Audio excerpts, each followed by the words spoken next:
खबरें विस्तार से आपको बताते हैं और आगे का एजेंडा की शुरुआत दक्षिण कोरिया से आज सुबह आई एक बड़ी खबर के साथ करेंगे।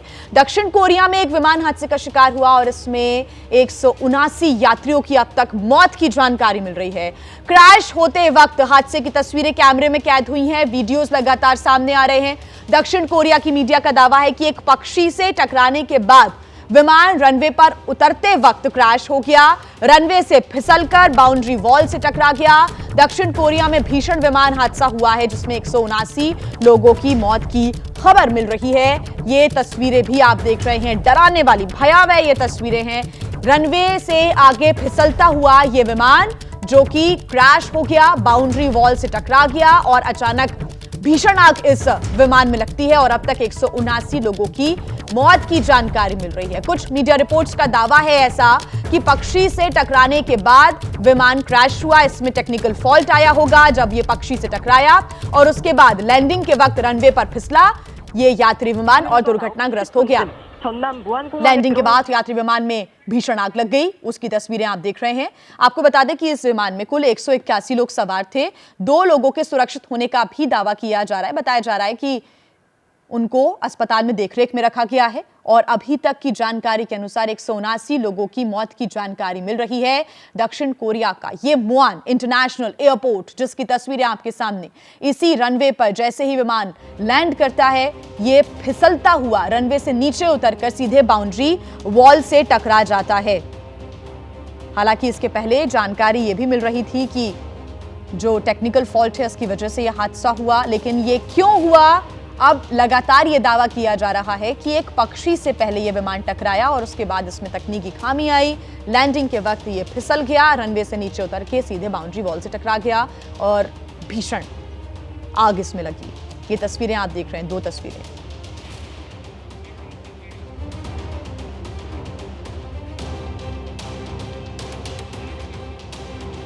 और इस पर हम आइए बातचीत कर लेते हैं क्योंकि भयावह और भयानक दर्दनाक सुबह सुबह ये हादसे की खबर सामने आई। ग्रुप कैप्टन रिटायर्ड प्रोफेसर टीके पांडे हमारे साथ जुड़े हुए हैं जो कि एविएशन एक्सपर्ट हैं। साथ ही हमारे संवाददाता विशाल पांडे भी हमारे साथ जुड़ गए हैं। एक छोटा सा अपडेट विशाल मैं आपसे लेना चाहूंगी। अभी तक जानकारी के अनुसार 179 लोगों की मौत हो गई है, 2 सुरक्षित बताया जा रहा है। क्या अपडेट है आपके पास इस हादसे से जुड़ा हुआ?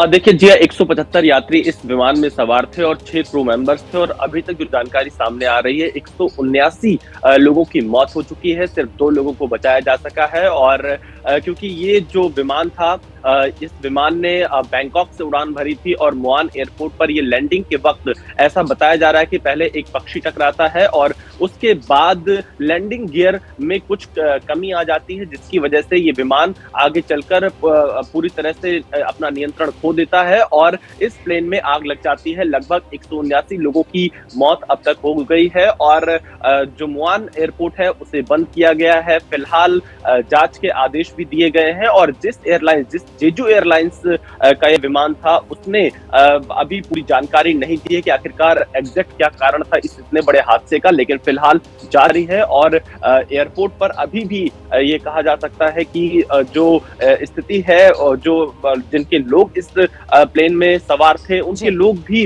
काफी चिंतित हैं इस समय और ये कहा जा सकता है कि एग्जैक्ट कारण क्या है इसके लिए थोड़ा इंतजार करना होगा। बिल्कुल, इस घटना का जो वीडियो है वो लगातार सुबह से ही सामने आया है, डराने वाला ये वीडियो है। विशाल बने रहिएगा आप हमारे साथ। प्रोफेसर टीके पांडे जी, आपका रुख मैं करूंगी एज ए एविएशन एक्सपर्ट। इस हादसे से जुड़े हुए वीडियोस आपने देखे होंगे। रनवे पर जैसे ही लैंड ये विमान कर रहा होता है फिसल कर सीधे बाउंड्री वॉल से टकरा जाता है। इसको आप कैसे देख रहे हैं? टेक्निकल फॉल्ट बताया जा रहा है, हालांकि जांच होगी, खुलासा होगा, लेकिन ये बताया जा रहा है कि एक पक्षी से टकराने के बाद कहीं ना कहीं तकनीकी खामी आई। बिल्कुल, बहुत दुखद घटना है और आज सुबह जब ये घटना हुई तो किसी ने सोचा भी नहीं था क्योंकि जेटू एयर की जो हिस्ट्री है, एविएशन हिस्ट्री है, बहुत ही अच्छी है और ये पहला उनकी हिस्ट्री में पहला ये फैटल एक्सीडेंट हुआ है। और मैं बता दूं लोगों की, दर्शकों की जानकारी के लिए कि मॉन इंटरनेशनल एयरपोर्ट, ये मॉन जो है साउथ कोरिया के साउथ में है और लगभग सियोल के लगभग 300 किलोमीटर साउथ में है। अब ये घटना जब होती है तो उसके पीछे जो है कई कारण हो सकते हैं, लेकिन अभी क्योंकि सबसे प्राथमिकता जो दी जाती है वो जीवन को या लाइफ को सेविंग को दी जाती है। 80 आदमियों का अग्निशमन क्रू जो है वो बहुत मुस्तैदी से लगा हुआ है और कहा जा रहा है कि 2 पैसेंजर और 2 जो है फ्लाइट क्रू के मेंबर भी बचा लिए गए हैं। तो अभी एग्जैक्ट आंकड़े भी ऑफिशियली आना बाकी हैं, लेकिन जो खबरें छन के आ रही है वो यही कही जा रही है कि लगभग 2 क्रू हैं और 2 पैसेंजर बुलाए गए हैं, बचा लिए गए हैं। इसमें 173 कोरिया मूल के लोग थे और 2 थाई थे। और जहां तक बात है इसके कारणों की, तो कारण में जहाज देखिए बोइंग 777 बहुत ही बढ़िया जहाज है, क्योंकि कंप्यूटर एडेड डिजाइन ये जहाज है और पहला जहाज है जिसको कंप्यूटर एडेड डिजाइन बनाया गया। नॉर्मली फाइटर एयरक्राफ्ट जो है वो कंप्यूटर एडेड डिजाइन के द्वारा बनाए जाते हैं और इसका रिकॉर्ड अच्छा है, जैसे मैंने पहले इसका जिक्र किया। और इसमें जो चिड़िया की बात हो रही है, बर्ड हिट की, देखिए बर्ड हिट होती है तो शायद थोड़ा बचने की उम्मीद हो सकती थी, क्योंकि जहाज जो है वो लैंडिंग के प्रोसेस में था। ये कहा यह जा रहा है कि कुछ चिड़िया 1 या 2, इसका अभी सही फिगर नहीं आ पाया है, वो उनके सिस्टम में चली गई थी। सिस्टम में जाने के बाद जो लैंडिंग गियर होता है जिसकी बदौलत जहाज रनवे पर सेफली उतरता है, वो जो है बाहर पूर्णतः निकल नहीं सका और वो बेली लैंडिंग हुई और नीचे घिसता हुआ चला गया, जिसे कहा जाता है। आपने देखा होगा क्लिप में दिखाई दे रहा है, उसकी जो लैंडिंग व्हील्स हैं वो दिखाई नहीं दे रहे हैं। जी, जी। तो ये उसके बाद रनवे के दाईं तरफ फिसलता चला गया और जाके जो बाउंड्री वॉल है उससे टकराया और फिर उसके बाद जो घटना है वो जो हमारे सामने सर मेरा एक सवाल है, बहुत सारे रिस्क फैक्टर्स होते हैं, लेकिन उन रिस्क को कम करने की कोशिश भी होती है। आपने कहा कि जो लैंडिंग व्हील्स थे वो नहीं खुले होते, अच्छे से नहीं खुले, इसी वजह से वो ऐसे फिसलते हुए चला गया और वो दिख भी नहीं रहे हैं हमको वीडियो में। लेकिन कई बार उसको हम देखते हैं कि जो मेरा नॉलेज है कि एयर में ही उसको खोलने की कोशिश होती है और अगर वो नहीं खुलते हैं तो उसको लैंड नहीं किया जाता है। क्या यहाँ पर थोड़ा सा चूक हो गई है क्या सर, आप बताएं? देखिए कई संभावनाएं देखिए हो सकती हैं। मैं ये नहीं कहूंगा कि चूक हुई नहीं हुई, क्योंकि बहुत बड़ा ये फैक्टर है और बिना किसी पुख्ते सबूत के बाबत ये कहना मुश्किल है। लेकिन जो संभावनाएं होती हैं कि निश्चित रूप से कोई नहीं चाहता कि कोई जहाज जो है दुर्घटनाग्रस्त हो। और निश्चित रूप से जो मैनुअल जो एफर्ट होते हैं, एक तो है कि हाइड्रोलिक तरीके से लैंडिंग गियर को नीचे किया जाता है, उससे नहीं हो पाता तो उसके मैनुअल जो गियर नीचे सिस्टम होता है उसको नीचे प्रेस करके और देखते हैं कि वो नीचे आ जाए। लेकिन इसके बावजूद अगर नहीं हो रहा है तो इसका मतलब वो टेक्निकली ज्यादा जो है कठिनाई होगी, विषम परिस्थिति थी तभी वो नीचे नहीं आ पाया। अब बसता है कि आप जब ऐसी दशा में हैं तो किस परिस्थिति में है, क्या आप पर्याप्त ऊंचाई पे हैं या लैंड कर रहे हैं या टेक ऑफ कर रहे हैं। मैं दर्शकों की जानकारी के लिए बता दूं कि अधिकतर जो फैटल एक्सीडेंट हुए हैं वो 30% एक्सीडेंट जो है एक मोटे आंकड़े के हिसाब से वो टेक ऑफ के दौरान हुए हैं, जबकि 45% जो है वो एक्सीडेंट लैंडिंग के दौरान हुए हैं। तो अगर मुझे जो लगता है, मेरा आंकलन ये है कि जब वो लैंड करने के लिए अप्रोच में आ रहा होगा तब ये बर्ड हिट की संभावना, क्योंकि बहुत ऊंचाई पर बर्ड बहुत जल्दी नहीं मिलते हैं, तो ये लगभग 3-3.5 किलोमीटर की ऊंचाई के ऊपर ये बर्ड हिट की जो संभावना बात की जा रही है और बर्ड उसके सिस्टम में चला गया है। और उसके बाद ये जब नीचे आना शुरू किया तो उसके पास इतना समय नहीं है कि वो घूम के दोबारा जा सके। और जो है होता क्या है, 2 ऑप्शन होते हैं, या तो आप बेली लैंडिंग करिए जो इसमें देख रहे हैं हम लोग, और तीसरा होता है कि आप दोबारा टेक ऑफ कर ऊंचाई पे जाइए और देखिए कि और क्या कर सकते हैं। टेक्निकली आप हाथ पांव मारिए कि भाई अंतिम समय मरता क्या नहीं करता, कुछ करूंगा मैं। लेकिन दोनों में संभावनाएं बचने की बहुत ही कम होती हैं, लेकिन प्रयास निश्चित रूप से आदमी करता है कि शायद बात बन जाए। प्रयास किए गए होंगे और जब जांच होगी तो और क्या इस पूरे मामले को लेकर सामने आती हैं बातें, इस पर हमारी नजर रहेगी। बहुत शुक्रिया सर आपका हमारे साथ जुड़ने के लिए। डॉक्टर DK पांडे जी हमारे साथ जुड़े हुए थे, एविएशन एक्सपर्ट। देखिए साल के आखिर में एक के बाद एक हो रहे विमान हादसों ने दुनिया को हिलाकर रख दिया है। 3 दिन पहले की ही बात है, आपने तस्वीरें भी देखी होगी, कजाकिस्तान के अक्तो एयरपोर्ट के पास एक यात्री विमान क्रैश हो गया था। अजरबैजान का ये जहाज जमीन से टकराकर आग के गोले में तब्दील हो गया था। ये आप उसकी तस्वीरें भी देख रहे हैं, 2 तस्वीरें हम आपको दिखा रहे हैं। विमान अजरबैजान से रशिया जा रहा था। हादसे में कम से कम 42 यात्रियों लोगों की मौत की जानकारी मिली थी। अब दक्षिण कोरिया में एक भीषण हादसा हुआ है, विमान हादसा हुआ है। साल का अंत है, लेकिन ये तस्वीरें आप देख रहे हैं जो कि डराने वाली है। इस प्रकार से किसी ने भी उम्मीद नहीं की होगी कि इस प्रकार से उनके साल का अंत होगा। तो देखिए, कजाकिस्तान में हुए विमान हादसे पर रशिया के राष्ट्रपति पुतिन ने माफी मांगी है। पुतिन ने अजरबैजान के राष्ट्रपति इल्हाम अलियेव से माफी मांगी है। रशिया के हवाई क्षेत्र में दुर्घटना के लिए माफी मांगी है पुतिन ने। विमान दुर्घटनाग्रस्त के लिए यूक्रेन ने रशिया को जिम्मेदार ठहराया था और अब पुतिन ने अजरबैजान के राष्ट्रपति से माफी मांगी है। आपको बता दें कि इसमें कम से कम 42 लोगों की मौत की जानकारी मिली थी। जो विमान यहां पर क्रैश हुआ था, दुर्घटनाग्रस्त हुआ था, आग के गोले में तब्दील हो गया था और अब अजरबैजान के राष्ट्रपति से माफी मांगी है रशिया के राष्ट्रपति ने। विशाल पांडे हमारे साथ जुड़े हुए हैं। विशाल, पहले हालांकि कोई बयान सामने नहीं आया था और अब पुतिन माफी मांग रहे हैं इस विमान हादसे को लेकर। बिल्कुल जी हाँ, देखिए क्योंकि अजरबैजान के जो ये एयरलाइंस थी, इसका जो दुर्घटना हुई थी उसमें भी 40 से ज्यादा लोगों की मौत हुई थी और अब रूस के राष्ट्रपति ने अजरबैजान के राष्ट्रपति से माफी मांगी है क्योंकि ये इतना बड़ा हादसा था जिसके बाद से यूक्रेन इसके लिए रूस को जिम्मेदार ठहरा रहा था। और आपने बिल्कुल सही कहा कि जिस तरह से 3 दिन पहले ये जो अजरबैजान एयरलाइंस का विमान दुर्घटनाग्रस्त हुआ था और आज साउथ कोरिया में जिस तरह से जेजू एयरलाइंस का विमान दुर्घटनाग्रस्त हुआ है, ये कहीं ना कहीं 2 बड़े हादसे हैं जिसमें बड़ी संख्या में लोगों की मौत हुई है। और अभी जो दक्षिण कोरिया को लेकर अपडेट सामने आ रहा है उसमें 179 लोगों की मौत हो चुकी है। 181 कुल सवार थे जिसमें 175 यात्री और 6 उसमें क्रू मेंबर्स शामिल थे, जिनमें से 2 लोगों को ही अभी तक बचाया जा सका है। तो ये 2 बड़े दुर्घटना हुए जिसमें बड़ी संख्या में लोगों की मौत हुई है। जी हाँ, ठीक विशाल, बहुत शुक्रिया तमाम जानकारी के लिए। आइए खबरों में आगे बढ़ते हैं। बात दिल्ली की, जहां फर्जी वोटर्स के मुद्दे पर सियासी संग्राम छिड़ा हुआ है। बीजेपी ने कल आम आदमी पार्टी पर फर्जी वोटर्स बनवाने के आरोप लगाए थे। अब इस पर आम आदमी पार्टी ने पलटवार भी किया है। बीजेपी के फर्जी वोटर बनवाने के आरोप पर आम आदमी पार्टी ने किया है पलटवार। बीजेपी के आरोप बौखलाहट का है नतीजा। आम आदमी पार्टी की तरफ से पलटवार में यह कहा गया है। साथ ही बीजेपी ने वोटर्स के नाम काटने का आवेदन दिया। आवेदन पर ही इलेक्शन कमीशन ने कार्रवाई के आदेश दिए, यह आम आदमी पार्टी ने कहा है। हमारे साथ बातचीत करने के लिए आम आदमी पार्टी प्रवक्ता प्रियंका कक्कड़ जी मौजूद हैं। प्रियंका जी, सबसे पहला सवाल तो यही कि बीजेपी ने फिर ये बात क्लेम की है कि फर्जी वोट्स जो हैं वो जोड़े जा रहे हैं और इसका दोषी एक तरह से बताया जा रहा है आम आदमी पार्टी को। देखिए, बीजेपी को जो भी झूठे आरोप, बिना प्रमाण के आरोप लगाने हैं वो लगाते रहे। हमारा उनसे प्रश्न साफ था कि बीजेपी के कार्यकर्ता विशाल भारद्वाज ने 11,018 एप्लीकेशंस इलेक्शन कमीशन को दी और जिनमें जेन्युइन हिंदू वोटर्स को नाम काटने की, डिलीट करने की एप्लीकेशन दी। शहादरा वो कॉन्स्टिट्यूंसी है जहां पर हम पिछली बार 5200 वोट से जीते। तो भाजपा की क्या मंशा थी? क्यों इलेक्शन कमीशन ने उन 11,018 एप्लीकेशंस पे कार्रवाई के भी आदेश पास कर दिए और इस बात की जानकारी आज तक इलेक्शन कमीशन की वेबसाइट पर क्यों नहीं है? क्यों विशाल भारद्वाज पर अब तक कोई इंक्वायरी नहीं हुई? प्रियंका जी, हालांकि आज की जो उनकी प्रेस वार्ता थी उसमें वो उन परिवारों को सामने लेकर आए प्रेस के, और परिवार क्लेम कर रहे हैं। देखिए, जब हमने प्रेस वार्ता की थी तो हमने कागजी प्रमाण भी दिया था जहां पे भाजपा ने बकायदा एप्लीकेशन डाली है। 11,018 एप्लीकेशंस एक कॉन्स्टिट्यूएंसी से, ये लीगली अलाउड नहीं है। हम साथ में वो लोग भी लाए थे जिनको भाजपा ने मृत डिक्लेयर करने की बात कही। सारे हिंदू लोग थे। क्या कार्रवाई की उसके ऊपर अब तक, ये जानना चाहेंगे आप।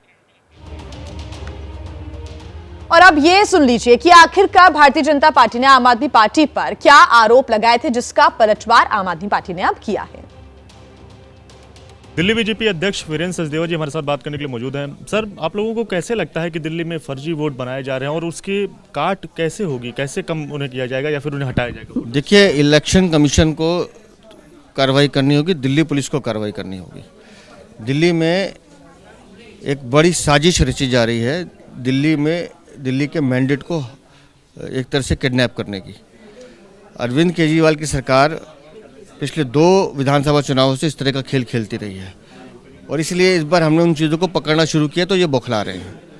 आज भी हमने 6 लोगों को बिठाया, 6 के 6 लोग हिंदू परिवारों के लोग हैं और वो इलेक्शन कमीशन का जो BLOs आ रहा है उसको बता रहे हैं कि भैया हमारे घर में एक भी मुस्लिम नहीं है, हम 5 प्राणी रहते हैं या 7 प्राणी रहते हैं, ये 60 वोट कैसे बन गए? कोई कार्रवाई नहीं हो रही। तो उसकी शिकायत को लेकर हम इलेक्शन कमीशन जाएंगे कि दिल्ली में अचानक ये लाखों लोग वोट कहाँ से बनने आ रहे हैं। अभी मैं वोटर लिस्ट चेक कर रहा हूँ, 5 दिन पहले वोट बने हैं। 80 साल का आदमी है। अब 80 साल का आदमी कैसे एकदम वोट बनवाने आ गया? या तो कहीं से आया होगा वो डाटा दे दे, कहीं से वोट ट्रांसफ़र हुआ वो बता दे, कौन से शहर से आया वो बता दे, कुछ जानकारी नहीं है। और ऐसे एक नहीं हज़ारों वोट बन रहे हैं और सब एक वर्ग विशेष के बन रहे हैं। क्या कारण है, ये लोग कौन है? तो दिल्ली की सुरक्षा को भी खतरा है।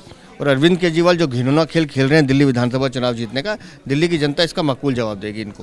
अरविंद केजरीवाल की ओर से या फिर उनके नेताओं की ओर से लगातार ये कहा जाता है कि बीजेपी की ओर से जी उनके जो वोट हैं वो काटे जा रहे हैं। आप लोग इस तरह के दावा पेश करते हो तो इसमें कहीं ना कहीं नुकसान तो जनता को। तो इलेक्शन कमीशन ने भी एफआईआर दर्ज की है, 4 लोग पकड़े हैं।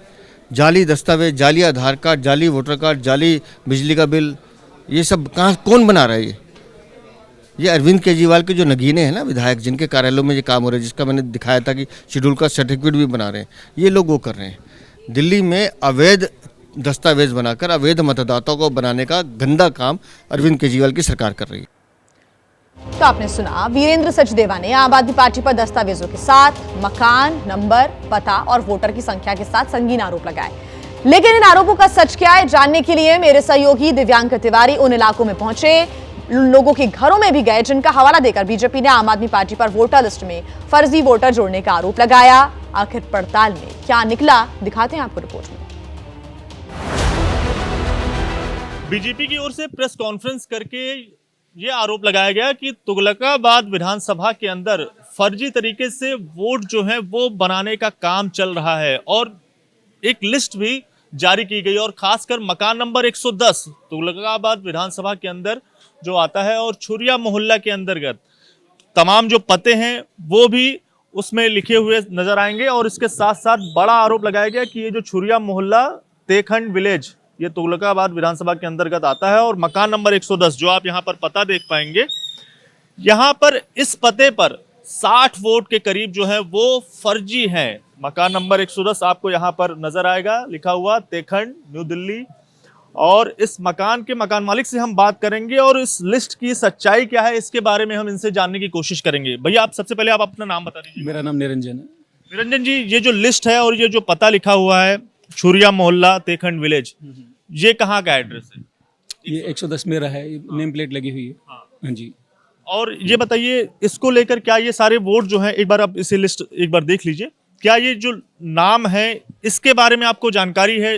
किसी को आप जानते हैं? मैं इनमें से किसी को भी नहीं जानता। क्या ये वोट फर्जी हैं? बिल्कुल फर्जी होंगे, जब मैं नहीं जानता तो इनको मेरे एड्रेस पे बनी हुई है, बिना मेरे जानकारी के बनी हुई है, तो मैं तो इनको नहीं जानता। इसको लेकर आपने कहीं शिकायत की, कुछ कंप्लेंट की? बिल्कुल की थी जी, मैंने डीएम ऑफिस कंप्लेंट की थी, तो वहाँ से बीएलए और काफ़ी बंदे आए थे। मैंने उनको बताया था कि मेरा घर है और एड्रेस वगैरह ये है, तो काफ़ी बंदों के जो वोट बनी हुई है मेरे एड्रेस पे बनी हुई है। तो आने वाले दिनों में दिल्ली में चुनाव है और उसके पहले घमासान है। दीपक रावत मेरे सहयोगी मेरे साथ जुड़ गए हैं दिल्ली से, साथ ही बलराम पांडे भी जुड़े हुए हैं। दीपक, एबीपी न्यूज की टीम भी पहुंची उन इलाकों में जहां का लगातार आरोप बीजेपी लगा रही थी कि यहां पर फर्जी वोटर्स पाए गए हैं और कुछ वाकई ऐसा ही आरोप सच साबित करती हुई ये पड़ताल भी नजर आई है। फिलहाल ये जानना चाहेंगे कि किस प्रकार की कार्रवाई और कैसे मचा हुआ है सियासी संग्राम इस पर। दीपक जी देखिए, जो बीजेपी की जो शिकायत है उस पर कल डीएम की तरफ से भी मैसेज आया है। उन्होंने कहा है कि जो शिकायत है उसके आधार पर जांच की जाएगी और जांच में जो कुछ भी निकल के आएगा उसके हिसाब से कार्रवाई भी होगी। लेकिन दो तरीके की चीज़ें अब दिल्ली चुनाव को लेकर हो रही हैं दोनों पार्टी की तरफ से। आम आदमी पार्टी ने पहले प्रेस कॉन्फ्रेंस करके कहा कि 11,000 के आसपास सिर्फ एक विधानसभा में जो लोग हैं वोटर्स जो हैं जो मौजूदा उस जगह पर रहते हैं, या तो उनको मृत घोषित कर दिया जा रहा है या कहा जा रहा है कि वो शिफ्ट हो गए हैं। जब पड़ताल की जाती है तो उसमें निकल कर आता है कि वो लोग तो वहाँ रह रहे हैं और काफ़ी सालों से रह रहे हैं। तो इसको लेकर भी उन्होंने अपना आरोप जो है वो चुनाव आयोग को दिया था और सीधे तौर पर ये कहा था कि ये काम बीजेपी करा रही है। अब बीजेपी उल्टा ये कह रही है कि वो वोट काटने की बात कह रहे हैं, यहाँ तो फर्जी वोटर तैयार किए जा रहे हैं। ऐसे पतों पर फर्जी वोटर तैयार किए जा रहे हैं जिस पर कोई हिंदू वोटर पहले से रहता है, उसमें 5-6 नाम और एक्स्ट्रा जोड़ दिए जा रहे हैं जो वहाँ कभी रहते ही नहीं थे। तो एक तरफ एक पार्टी कह रही है कि वोटर लिस्ट से लोगों के नाम काटे जा रहे हैं, दूसरी पार्टी कह रही है कि फर्जी वोटर तैयार किए जा रहे हैं। और ये वोटर लिस्ट की जो लड़ाई है ये अब लगातार बड़ी होती जा रही है। इसको लेकर सवाल जो है केजरीवाल ने शुरू किया था। उन्होंने कहा था कि यही एक पैतरा हो गया है जिसके जरिए चुनाव जीता जा सकता है। तो वहीं बीजेपी भी ये कह रही है कि क्या इसी के जरिए पिछली 3 बार से अरविंद केजरीवाल दिल्ली में सरकार बना पाए, फर्जी वोटर तैयार कर पाए। तो बड़ी मुहिम तो लगातार चली रही है। बांग्लादेशी रोहिंग्या को पकड़ने के लिए जो स्पेशल ड्राइव है वो लगातार चलाई जा रही है। दिल्ली पुलिस की मुहिम चल रही है, एलजी ने इसके निर्देश दिए थे। तो वहीं दूसरी तरफ आम आदमी पार्टी ये कह रही है कि अभी भी लगातार ये कोशिश आम आदमी पार्टी का बिल्कुल जवाब आ गया है और कहना है कि बीजेपी की ये सब बौखलाहट है। दीपक बने रहिएगा आप हमारे साथ। बलराम पांडे भी जुड़े हुए हैं। बलराम, कुछ ही देर पहले आम आदमी पार्टी की प्रवक्ता प्रियंका कक्कड़ की तरफ से कहा गया कि ये बीजेपी की बौखलाहट है और बीजेपी की तरफ से आवेदन दिया गया था कि जो वोटर्स है उनका नाम काटा जाए। उसके बाद इलेक्शन कमीशन ने कार्रवाई की है कहीं ना कहीं ये। लेकिन इन पूरे आरोप प्रत्यारोप के बीच सच क्या है ये जानना बहुत जरूरी है। बलराम,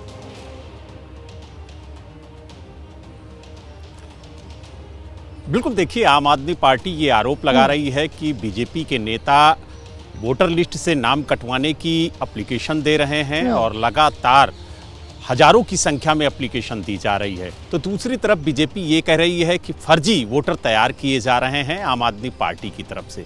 आरोप प्रत्यारोप का सिलसिला दोनों तरफ से जारी है और इसी बीच लगभग 12 बजे के आसपास जो आम आदमी पार्टी के राष्ट्रीय संयोजक हैं अरविंद केजरीवाल, वो इसको लेकर के प्रेस कॉन्फ्रेंस करेंगे और उन्होंने दावा किया है कि हम बड़ा खुलासा करेंगे और बताएंगे कि किस तरीके से विधानसभा में वोटर लिस्ट से नाम कटवाने की जो साजिश है वो बीजेपी रच रही है। हालांकि उन्होंने पहले भी, चाहे वो शाहदरा हो चाहे तुगलकाबाद हो, तमाम ऐसे विधानसभा हैं जहां पर उन्होंने आरोप लगाया था कि हजारों की संख्या में वोटर लिस्ट से जो मतदाता हैं उनके नाम काटे जा रहे हैं, उसकी शिकायत दी जा रही है। और ये शिकायत कोई और नहीं बल्कि बीजेपी की तरफ से दी जा रही है। हालांकि बीजेपी ये कह रही है कि फर्जी आधार कार्ड, फर्जी पहचान पत्र के सहारे आम आदमी पार्टी के कई आरोप हैं, एक दूसरे पर पलटवार भी किया जा रहा है। दिल्ली में सियासी संग्राम चल रहा है, लेकिन इस बीच इस पूरी जांच में, कार्रवाई में क्या खुलासे होते हैं इस पर हमारी नजर रहेगी। दीपक और बलराम पांडे, आपका बहुत शुक्रिया तमाम जानकारी के लिए। आगे बढ़ते एक और बड़ी खबर आपको बता दें, बिहार का पटना, जहां पर बीपीएससी छात्रों के आंदोलन का आज है 12वां दिन।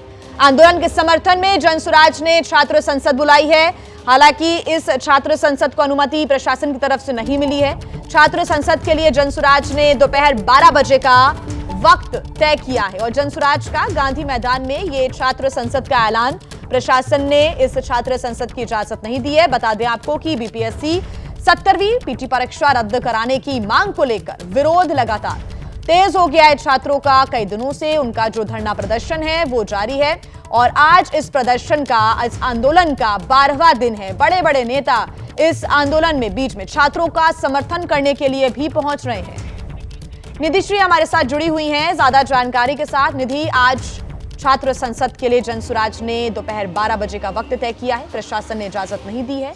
आज सियासी संग्राम और छात्रों का प्रदर्शन ज्यादा नजर आएगा पटना में, बताएं जानकारी। बिल्कुल, देखिए, आज शिक्षा सत्याग्रह जिसे नाम दिया है छात्रों ने, बीपीएससी को दोबारा कराने की, बीपीएससी 70वीं पीटी परीक्षा दोबारा कराने की मांग कर रहे हैं छात्र। और देखिए, लगातार ये प्रदर्शन जो है अब छात्रों के लिए एक तरीके से कहा जाए तो लड़ाई जैसी स्थिति जो है वो बन गई है। सरकार और जो अभ्यर्थी प्रदर्शन कर रहे हैं गर्दनी बाग में, सरकार की तरफ से बिल्कुल स्पष्ट किया गया है, बीपीएससी की तरफ से भी स्पष्ट पहले ही किया जा चुका है कि हम दोबारा परीक्षा नहीं कराएंगे। लेकिन इसी बीच धरना स्थल पर सबसे पहले पप्पू यादव जाते हैं। पप्पू यादव से पहले बल्कि तेजस्वी यादव जो है वो जाते हैं और उसके बाद पप्पू यादव जाते हैं, खान सर बाकायदा जाते हैं और छात्रों के समर्थन में आंदोलन तेज करते हैं। गुरु रहमानी जाते हैं और उसके बाद पीके प्रशांत किशोर, जो कि अब राजनीतिक दल बना चुके हैं, वो भी 2 बार जाते हैं। और आज छात्र संसद पटना के गांधी मैदान में गांधी मूर्ति के नीचे कराने का कल ऐलान किया छात्रों ने, जिसको समर्थन दिया है प्रशांत किशोर ने। हालांकि जैसा आपने बताया कि इसे प्रशासन ने इजाज़त नहीं दी है, क्योंकि इसके लिए प्रशासन के मुताबिक अगर गांधी मैदान में कोई इस तरीके का कार्यक्रम करना है या प्रदर्शन करना है तो 45 दिन पहले नोटिस दिया जाता है और इस नियम के अनुसार इसको नहीं दी सकती है इजाज़त। लेकिन ये आज बड़ी तस्वीर पटना के गांधी मैदान में देखने को मिल सकती है। एक तरफ बड़ी तस्वीर गांधी मैदान में देखने को मिलेगी। निधि श्री, आप नजर बना के रखिएगा, आगे आपसे अपडेट्स हम लेते रहेंगे। फिलहाल शुक्रिया तमाम जानकारी के लिए। आगे बढ़ते हुए आगे का एजेंडा में आप बात करते हैं मौसम की। नए साल की दस्तक सुनाई दे रही है। इस बीच सर्दी का सितम बढ़ता ही जा रहा है। पहाड़ों की बात करें, जबरदस्त यहां पर बर्फबारी हो रही है तो मैदानी इलाकों में ठिठुरन बढ़ चली है। ऐसे में जम्मू कश्मीर, हिमाचल प्रदेश और उत्तराखंड के पहाड़ी इलाकों पर साल का सबसे भारी स्नोफॉल हुआ है। तस्वीरें आप देख रहे हैं, लगातार अलग अलग इलाकों से ऐसी ही तस्वीरें सामने आ रही है, खासतौर से जो पहाड़ी इलाके हैं और जो पर्यटन के लिए बेहद खास माने जाते हैं। लोग यहां पर स्नोफॉल देखने के लिए पहुंचते हैं, लेकिन पर्यटकों की भी जो अब मुश्किल है वो रास्ते बाधित होने की वजह से बढ़ती जा रही हैं। लेकिन ये खूबसूरत नज़ारे भी सामने आ रहे हैं। पूरी पहाड़ियां इस वक्त बर्फ से ढकी हुई, आपको लिपटी हुई नजर आ रही हैं। हालांकि कई ऐसे हाईवेज हैं जो कि बार बार बाधित हो रहे हैं और प्रशासन इनको खोलने का भी काम कर रहा है। पारा लगातार गिरता जा रहा है और भारी स्नोफॉल की तस्वीरें भी आप देख रहे हैं। कई लोग जम्मू कश्मीर का रुख करते हैं स्कीइंग के लिए और स्नो बोर्डिंग के लिए जाते हैं। हालांकि ये तस्वीरें आप देख रहे हैं, यहाँ पर जाना इस वक्त बहुत मुश्किल हो चला है। जो लोग रास्तों का इस्तेमाल करते हुए हाईवे का सहारा लेते हुए जा रहे हैं, खासतौर से गाड़ी चलाना इस वक्त बहुत मुश्किल। और क्योंकि न्यू ईयर का टाइम है, ऐसे में जो पर्यटक हैं वो अपना नए साल की जो शुरुआत है वो इस प्रकार से करते हैं। हिमाचल प्रदेश का मनाली, जहाँ पर बड़ी संख्या में पहुँचते हैं, लेकिन एक तरफ खूबसूरत नज़ारा भी है तो दूसरी तरफ मुश्किलें भी हैं। कई लोगों की गाड़ियां फिसल रही हैं, चल नहीं पा रही हैं, फंस गई हैं। कई हजारों की संख्या में जो पर्यटक हैं उनका रेस्क्यू भी करना पड़ रहा है। श्रीनगर लेह हाईवे की बात करें, बर्फबारी से बंद है। ये श्रीनगर की तस्वीर आप देख रहे हैं। कई लोग यहाँ पर बर्फबारी का आनंद लेने के लिए जाते हैं, लेकिन रास्ते ऐसे हैं जो मुसीबत में भी पर्यटकों को डाल देते हैं। लेकिन अगर बर्फबारी का आनंद उठाना है, इसका लुत्फ उठाना है तो लोग मुश्किलों का सामना करते हुए पहुंचते हैं। अनंतनाग की तस्वीरें देख रहे हैं। गाड़ी के ऊपर 3 से 4 फीट मोटी बर्फ की परत नजर आ रही है। मौसम लगातार करवट बदलता हुआ और भारी बर्फबारी अनंतनाग, जम्मू कश्मीर में भी आपको दिख रही है। पहाड़ी इलाकों पर भारी बर्फबारी हो रही है। माइनस में टेम्परेचर पहुंच चुका है। मैदानी इलाकों में शीतलहर चल रही है। ड्रिजलिंग हो रही है लगातार और पारा जो है वो लगातार गिरता जा रहा है। ये तस्वीरें जहां पर आप देख रहे हैं कि कैसे बर्फबारी की वजह से सब कुछ ठप भी नजर आ रहा है, लेकिन पर्यटक चंबा का रुख भी कर रहे हैं। ये चंबा की तस्वीर आप देख रहे हैं। लोगों से ये अपील भी की जा रही है कि आप थोड़ा मौसम का ध्यान रखते हुए अपनी यात्रा को प्लान करें। हालांकि यहाँ पर प्रशासन की तरफ से पर्यटकों के लिए जो सुविधाएं हैं वो भी मुहैया कराई जा रही हैं। जम्मू कश्मीर का रामबन, यहाँ पर भी भारी संख्या में देखिए लोग फैमिली के साथ, फ्रेंड्स के साथ पहुंचते हैं। पूरी जो बर्फ से ढकी हुई वादियां हैं उसकी तस्वीरें और लंबी लंबी कतारें ट्रकों की, गाड़ियों की लगी हुई है। आगे जाने का रास्ता बंद हो गया है। प्रशासन की यही कोशिश होती है कि इन रास्तों को जल्द से जल्द खोला जा सके ताकि ट्रैफिक को एक बार फिर से दुरुस्त किया जा सके। लेकिन आप ट्रैफिक जाम की स्थिति हालांकि शिमला मनाली में हर साल इस वक्त देखने को मिलती है और ये तस्वीरें जम्मू कश्मीर से आ रही हैं सामने। जम्मू कश्मीर हो, हिमाचल प्रदेश हो या उत्तराखंड, तीनों राज्यों में जमकर बर्फबारी हो रही है। धरती के स्वर्ग श्रीनगर में हर तरफ बर्फ ही बर्फ नजर आ रही है। बर्फबारी की वजह से जम्मू श्रीनगर नेशनल हाईवे बंद हो गया है क्योंकि सड़कों पर कई फीट बर्फ जमी हुई है, जिसे हटाने का काम चल रहा है। बर्फबारी जितनी आंखों को भा रही है उतनी ही मुश्किल भी खड़ी कर रही है। जम्मू कश्मीर के पुलवामा में महिलाओं के लिए पुलिस मसीहा बनकर आई। बर्फबारी में ये महिलाएं फंस गई थी, जिनका पुलिस वालों ने रेस्क्यू किया। डोडा के भद्रवाह घाटी में हर तरफ बर्फ का कब्जा है, चाहे पेड़ हो या पहाड़, घर या सड़क, हर ओर बर्फ ही बर्फ दिखाई दे रहा है। अनंतनाग में ऐसा लग रहा है जैसे मानो कोल्ड कर्फ्यू लगा हुआ है। बर्फबारी की वजह से लोग घरों में कैद होने को मजबूर हैं। ऐसे ही हालात बारामूला के भी हैं, जहां तंगमर्ग और आसपास के इलाकों में 1.5 फीट से अधिक बर्फबारी दर्ज की गई है। जम्मू कश्मीर में बर्फबारी की वजह से हवाई, रेल और सड़क यातायात पर असर पड़ा है। बड़ी खबर, मध्य प्रदेश के गुना में बोरवेल में गिरे बच्चे का रेस्क्यू लगातार जारी रहा और 15 घंटे चले रेस्क्यू के बाद सुमित को बाहर निकाल लिया गया है। राहत की बात, इलाज के लिए जिला अस्पताल सुमित को ले जाया गया। बता दें कि कल पतंग उड़ाने के दौरान ये बच्चा बोरवेल में गिर गया था। लगातार 15 घंटे तक रेस्क्यू ऑपरेशन चलता रहा और बच्चे को बाहर निकाल लिया गया है। सुमित को अब अस्पताल ले जाया गया है, इलाज वहां पर चल रहा है और डॉक्टर्स की देखरेख में बच्चे को रखा गया है। लगातार सुमित के परिजन, माता पिता यही दुआ कर रहे थे कि जल्द से जल्द उनका बच्चा बोरवेल से बाहर निकले और अब थोड़ी राहत। 15 घंटे चले रेस्क्यू ऑपरेशन के बाद सुमित को बाहर निकाला गया। जिला अस्पताल में सुमित इस वक्त भर्ती है। उत्तर प्रदेश की मथुरा में दो पक्ष आपस में भिड़े, दो पक्षों में जमकर ईंट पत्थर चले हैं। महिलाओं और बच्चों के आपसी विवाद में ये झड़प हो गई, दो पक्षों में विवाद हो गया। पथराव का वीडियो भी अब सोशल मीडिया पर वायरल हो रहा है। इस वीडियो को आप देखिए, दो पक्षों में जमकर ईंट पत्थर चले। बताया जा रहा है कि महिलाओं और बच्चों का आपसी विवाद जो कि पत्थरबाजी की शक्ल लेता हुआ, विवाद की शक्ल लेता हुआ, ये तस्वीरें आप देख रहे हैं उत्तर प्रदेश की मथुरा की तस्वीरें हैं जहां पर दो पक्ष आपस में भिड़ गए, ईंट पत्थर चलने लगे। वीडियो इसका अब सोशल मीडिया पर वायरल हो रहा है। बताया जा रहा है कि महिलाओं और बच्चों के आपसी विवाद में ये झड़प हो गई और पथराव हो गया। एक दूसरे के ऊपर यहाँ लोग पत्थर फेंकते हुए नजर आ रहे हैं।